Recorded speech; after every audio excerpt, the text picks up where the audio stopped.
saw an ad in the Village Voice promoting the GQ Man of the Year Awards with David Bowie as the headliner. So I said, I've got to go to this. I even got a reserved seat in the orchestra pit.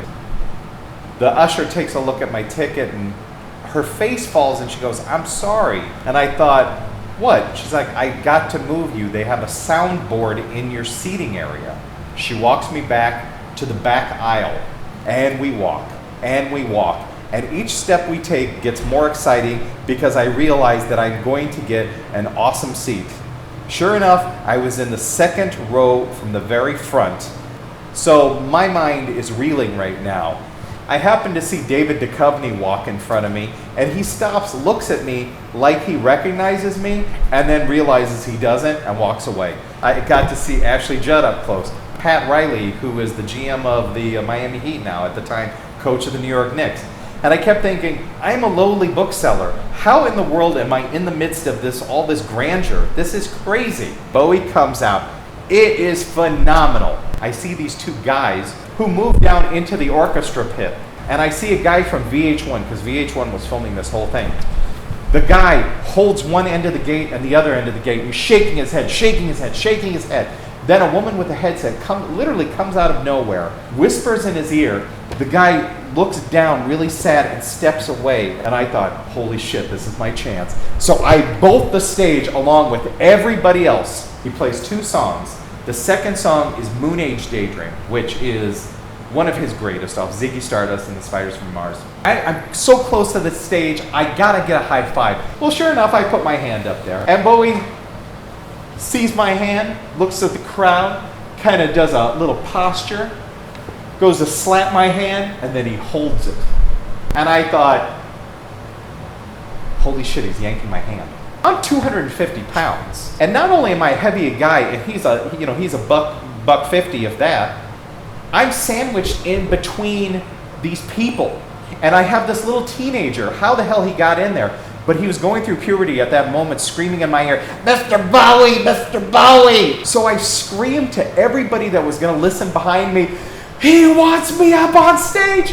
Somebody push me! So I lift myself up. I felt 7 hands push me. So I was literally face down on the stage at Radio City Music Hall in front of thousands of people, and sure enough, millions of television audience, which thankfully was not caught on TV.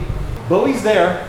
He looks over his shoulder and he tells me to come over to the microphone. I run over. I'm doing like some kind of like weird like marching dance. I put my arm around him. He's shorter than I am. We sing, put your face next to mine. Of course, I fuck up the lyric like I always do. I feel the big heavy hands of security pull me back. And I put my arm around the security guy, who was actually pretty nice. I look at the crowd and I do this, yeah, like that. And the whole crowd just gives me this awesome cheer.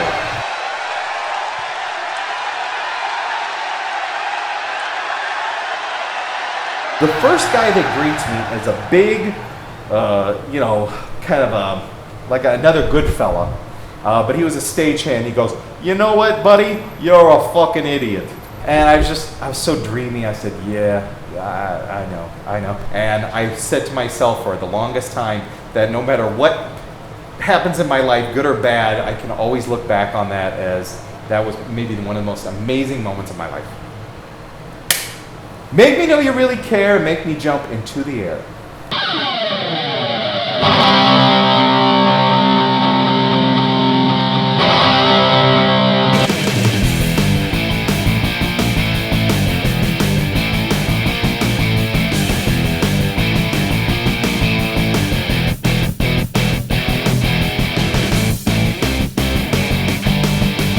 Welcome to the CineFiles, and today's subject is one that's near and dear to my heart. David Bowie, the cinema of all of his roles, cameos, characters that we've seen on the silver screen. And we have not only the David Bowie with us in spirit, but I also have my 2 excellent co-hosts. I have one, Eric Jehoshaphat Cohen, and I have Jeff J.B. Galshon. Let's get into it, guys. So, the films of David Bowie. Let's get started. So apparently, Mike, you're a huge fan of David Bowie. Tell us about David Bowie. Rumor has it, yeah, I am a big fan. Matter of fact, I think I am the biggest Bowie fan that I know. I've met lots of Bowie fans going to concerts and shows and standing in line waiting for his autograph and so on and so forth. But I think I have cornered, in my own little world, I think I've cornered the David Bowie fandom. And that's what makes this topic so great. And Jeff was the one that originally brought it up, and I said, let's run with this. Because he's somebody that people know not only for his music, but for his film work as well. And then I believe it was 1970, help me guys with this, Man Who Fell to Earth. Was it 74? 74. Although I'm sure if you get it wrong, many people will tell us. No, be corrected. And somehow, I don't know this as a Bowie That was his fan. first movie? Yeah, that was his first movie. And in my opinion, it was probably his best performance. He is actually, for a first-time performance, he's a great presence. He's really good in it, actually. First time I saw this, I didn't like it. Really? I saw it my freshman year in high school, or freshman year in college, and me and my buddy rented it from a video store. I thought, how the hell have I not seen this? I saw it. I think I fell asleep like a half an hour in. I said, this movie's ridiculous, and I can't watch it. So when I watched it again, it was like seeing the movie for the first time again. And I think this movie is very accomplished. It's Nicholas Roeg. Yes. He applies a lot of techniques in this film that he's famous for.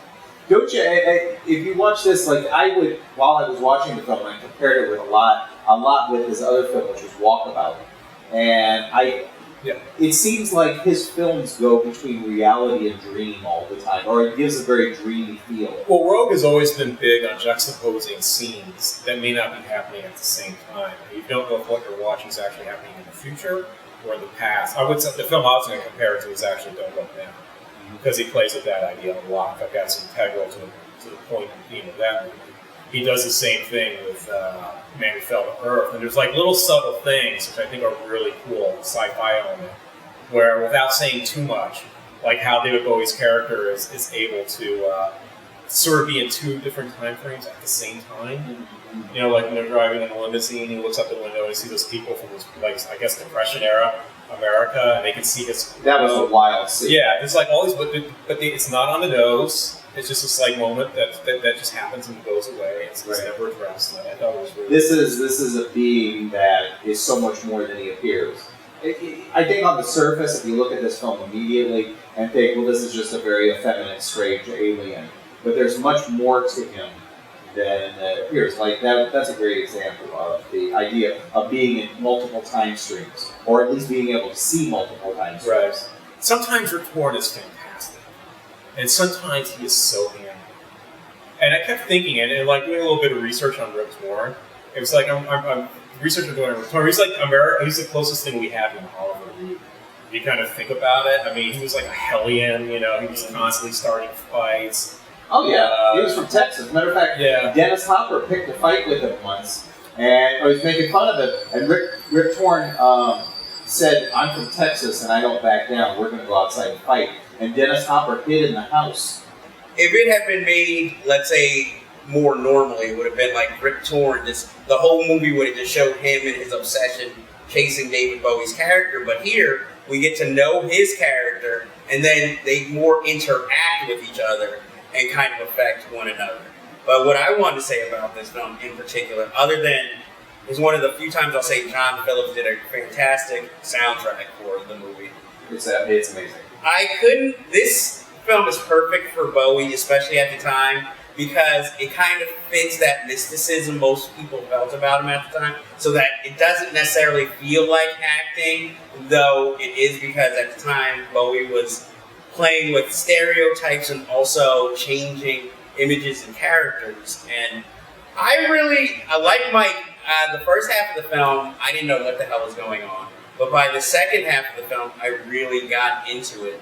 And one of the more freaky scenes to me was when, I guess, he kind of takes his eyes out to reveal his true alien eyes. And that freaked me out more than anything like Michael Jackson Thriller or anything like that. But also I'm going to go into spoilers here. But one of the themes that really meant or affected me was that how he came to Earth with a specific mission in mind, and he got so distracted that he kind of doomed his home planet and his family in the end. Another great image, and we're going to go in the opposite direction, is just for... I don't mean to go back to Rip Torn because we're treating him like a main character, but his role play that he has with these students, because it's not sex, and he even admitted that when they were talking about the sex scenes with him and the actress and the director, he said he thought that the sex scenes should be more like wrestling matches, that they shouldn't be like a typical love scene that you would shoot, that they should be like that should be this guy's thing. Is that they should be violent and rough and fun, like a wrestling match. I found that the interaction between him and Bowie on screen was really good. Yes. In fact, I thought those were the best scenes with Rip Torn was when he was with Bowie. And that really gets to the heart of the second part of the story, too, because you see Rip Torn's character as somebody, a scientist, that's really trying to get to the bottom of this made-up corporation world industries and really understand what they're doing, especially in terms of the 9 basic patents that he had brought to Earth from his planet. And you really see the heart of the betrayal, because I think he's the main Judas in this story. Right. Even though Candy Clark had a little say-so in it too, but not as much as Rip Torn.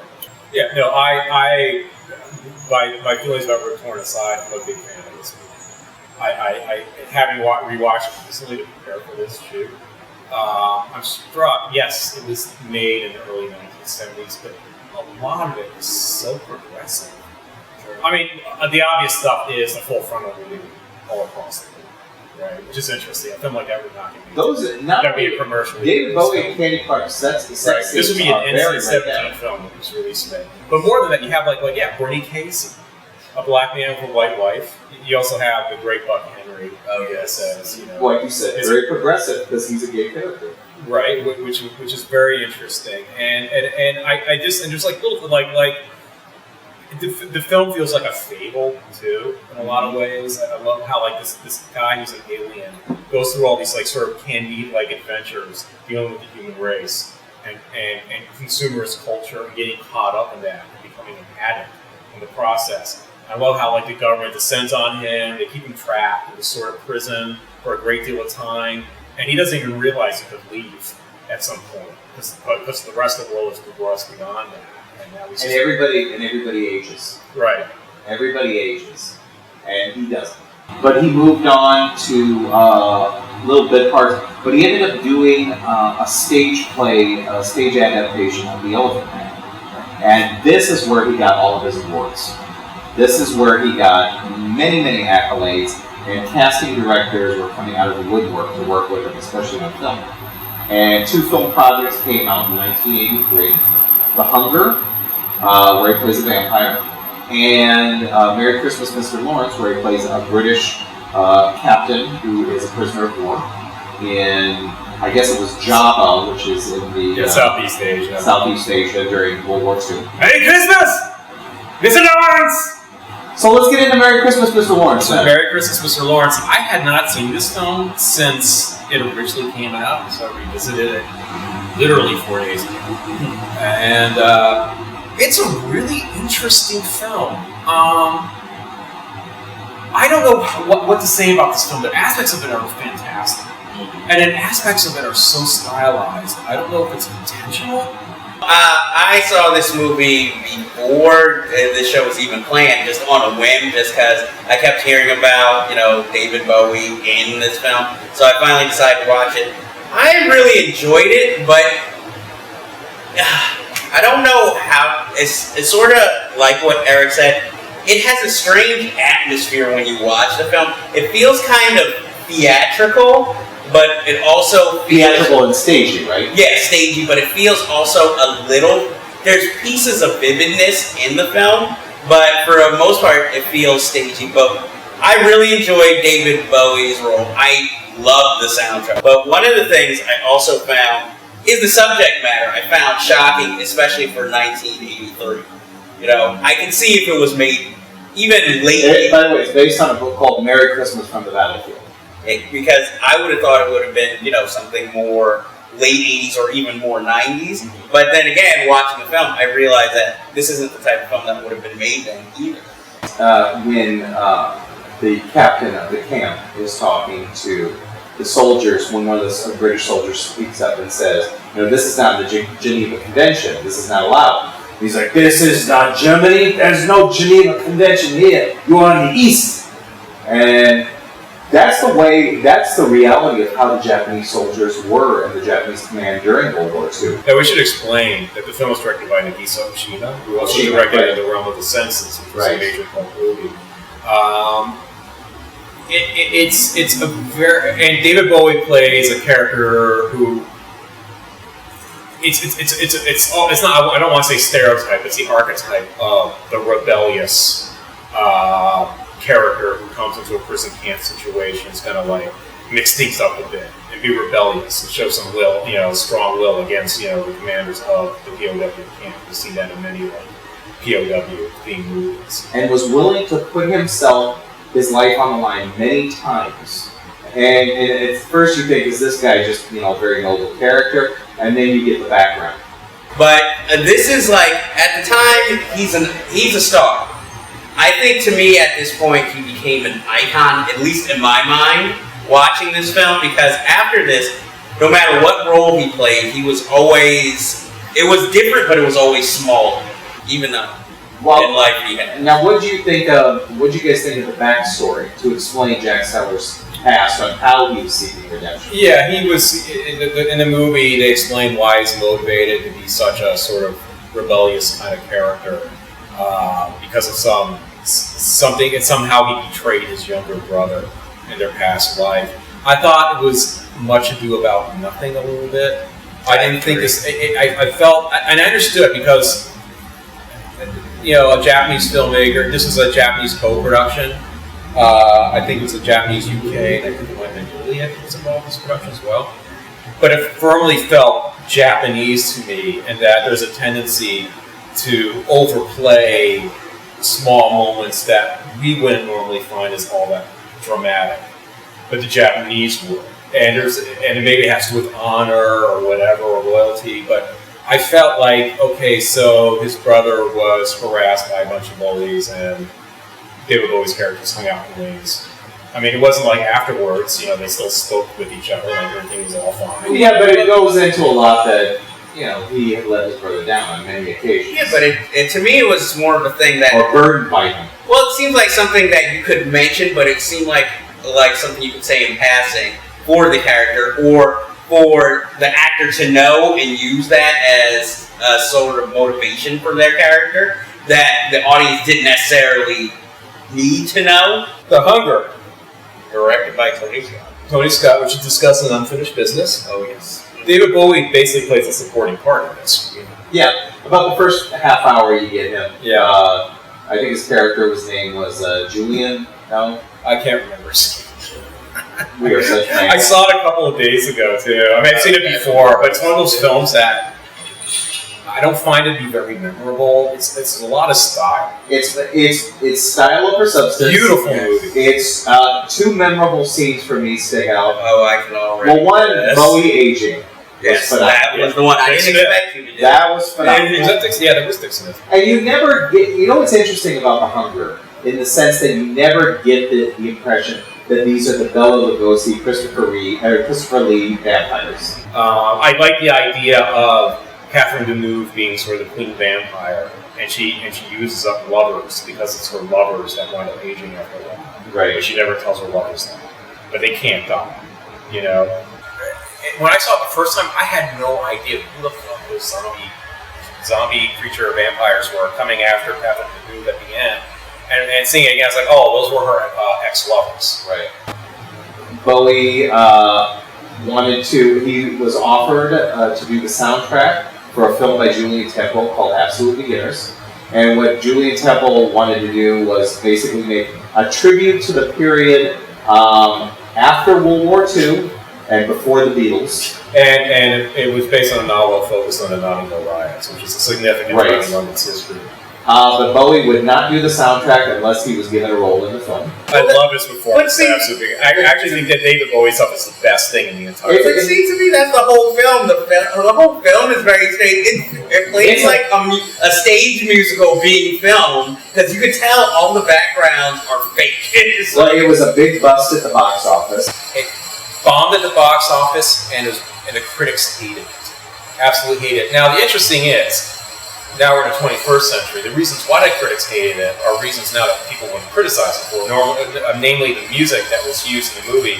A lot of the music that's used was written by performers who do those songs. You know, shot it.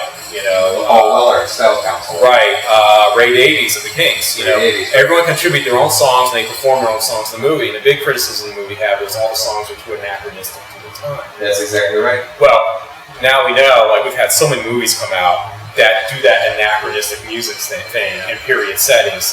I don't think critics would be that harsh on it as they were then. But there's problems with the film. It's an interesting failure. Yes, It's a fun your favorite movie. word, interesting failure. I told Jeff, I said I thought it was a spectacular failure in the sense that so many things were going so wrong in the film, but yet it was just interesting. Not only was it interesting to look at to see what Temple was going to do next, it was also interesting to see who he was going to bring into the film, like the Sade. Yeah, that came out of nowhere for me. What do you guys think of a 10-pole Tudor as the leader of the Teddy Boy gang? Yeah. You know, we hadn't seen him since, not The Filth and the Fury, but the Great Rock and Roll Swingle as the replacement for Johnny Rotten. The David Bowie sequence, which I personally think is the best scene in the entire movie. That's the only scene where Julian Temple nailed what he was going for. Both in period, in terms of it being a musical sequence, in terms of being tongue-in-cheek. It's a great song.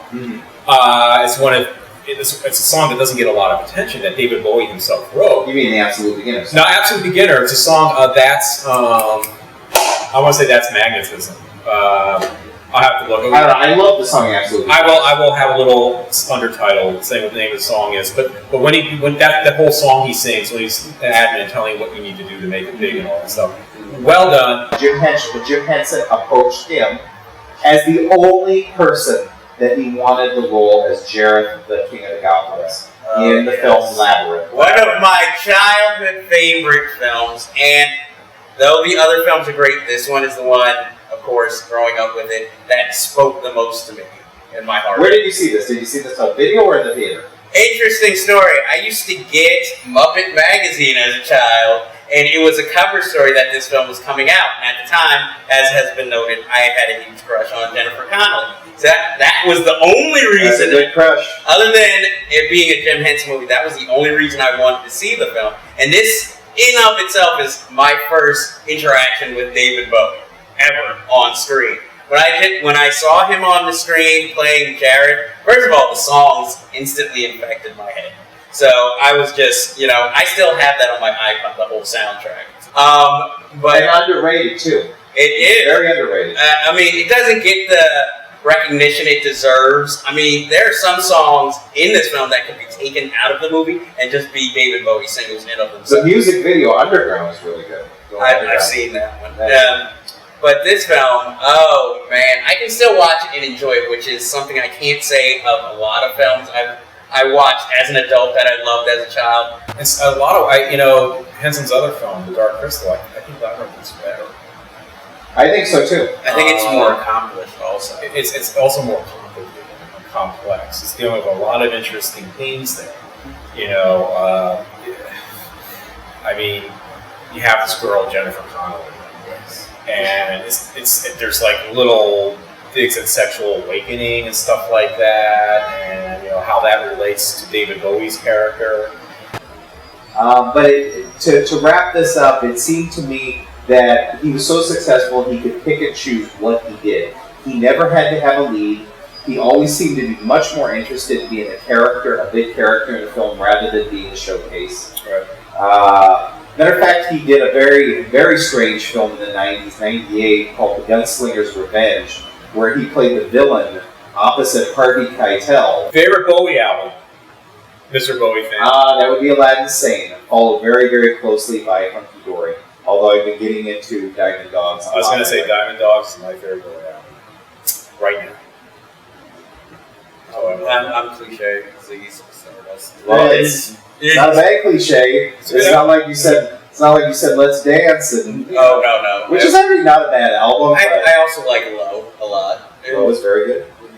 Okay. Oh, so And Christiane F. his little cameo in that. Even Well, though that's two that's things cool. that I didn't mention is Christiane F., which is a film about German junkies, which is kind of very funny. disturbing movie. Which is very funny because the girl decides to be a junkie after she goes to the David Bowie concert because his music.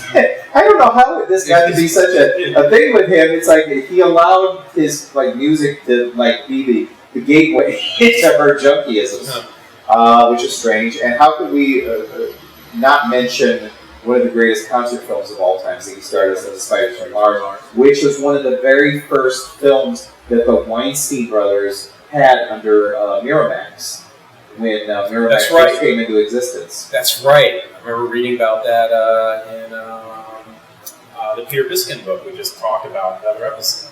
Easy Rider. No, not Easy Rider. No. Down and Dirty Pictures. Right. We talked about. I actually have the DVD of that concert. I do too. Criterion put it out, right? No. Criterion put out an excellent edition of The Man Who Fell to Earth. So if you want to buy it, actually it's very expensive if you want to buy it because it's out of print. But if you want to rent it on Netflix, it's a wonderful, wonderful edition. Anyway, so that wraps up our David Bowie episode. It does. Is that it? Well, that was our David Bowie episode. Finn White Dude, Wrap it up. Ziggy Stardust, Aladdin Sane, The Man Who Fell to Earth. The Man Who Fell to Earth, The Man Who Sold the World. Man of Many Faces and Many Talents, David Bowie.